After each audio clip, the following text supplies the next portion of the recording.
some of you guys have heard this before. We're going to break this into a couple sections. I want to talk about, the why of why we do this, where it comes from, and a good conversation on feedback versus correction, not only here, but anytime in the dojo. And then we're going to get to our scenario training. This is where you're going to put all of your tools in your toolkit to play. So why are we doing this? You guys have heard me talk about Kaizen, continuous improvement. That's continuous improvement of the dojo, our expectations for each other, how we teach, how we articulate information. As teachers, we can always get better. And of course, as the saying goes, to teach is to learn twice. I learn immensely by teaching.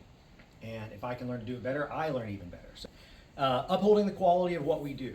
Well, I want to make sure that we have a quality of instruction here that matches the quality of what we do.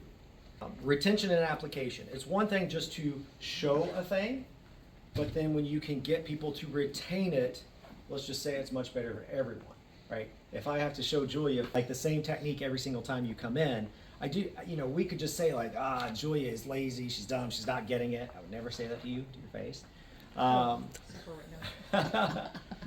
But is it her? Is she just not getting it? Or am I not helping her with retention, right? So we always have to look at ourselves. Now, of course, you still have the responsibility on your side to see how you retain it, like practice, but I'm going to do everything I can. Brian Ahern really helped me with this next one. And I feel kind of cheesy saying it, but I think the older I get, the really understand it. And it's really about legacy. Like, at my age right now, not that I'm that old, but I understand that I'm not going to be able to do this stuff like forever. I'm going to do it absolutely as long as I can or until I die. But I want to be able to pass this stuff on. I want to be able to pass off the skills, the knowledge of what we do, and also like how we teach it. And a lot of this is about developing your toolkit, learning how to teach, not just standing in front of people and articulating things, but what are those tips and tricks that, again, I go back to tools for your toolkit that you can use to better articulate information. Feedback. We're going to be giving each other feedback on this. And I truly believe that any good teacher, instructor, mentor seeks feedback. If you are your best feedback, you're probably doing it wrong. We can all continue to grow, so always seek feedback from all directions. A couple of points of where this comes from. Number one, coaching psychology, proven methods for effective instruction. I think about how I used to teach, which a lot of people do, which was I just kind of watched my instructor and did what he did, kind of developed my own twist on it, which that was great. That's what I had at the time. I was in a course for coaching psychology, and I was throughout the learning, I realized, wow, I'm not doing this, I'm not doing this, I'm not doing this. And I remember certain times throughout the course where I was just like writing things down on how all this applies to martial arts.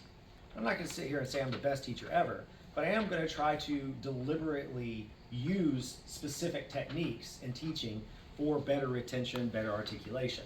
And that, again, that's what I want to share with you guys. Cognitive behavioral methods, or sometimes called cognitive behavioral therapy, but it's really understanding behavioral change. Understanding behavioral change. If I need Vincent to do a thing, how do I get him to do that specific thing without just saying, do better? And the last one is just 20-something years of observation.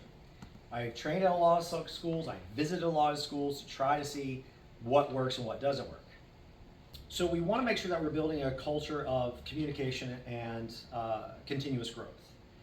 And communication is huge because I can be talking to you and I know what my intentions are towards you and I know what I'm thinking, but how are you receiving it on your end? Feedback versus correction is not one is right and one is wrong, but there are some mindful points we need to make with that. Correction is typically offered by, say, like in a martial arts setting, say like higher rank or leadership. And the purpose is usually to help refine technique, behavior, or performance. All right, I'm correcting someone on a thing. And it should always be given with respect and clarity. Never to shame or embarrass. Generally, correction is, hey, I see you're doing this thing. Let's put that foot forward, this hand, and put the hands up. All right? I would like to say that that was respectful and clear and just direct. We should all be open and honest and be able to talk to each other. But also understanding feedback. Okay?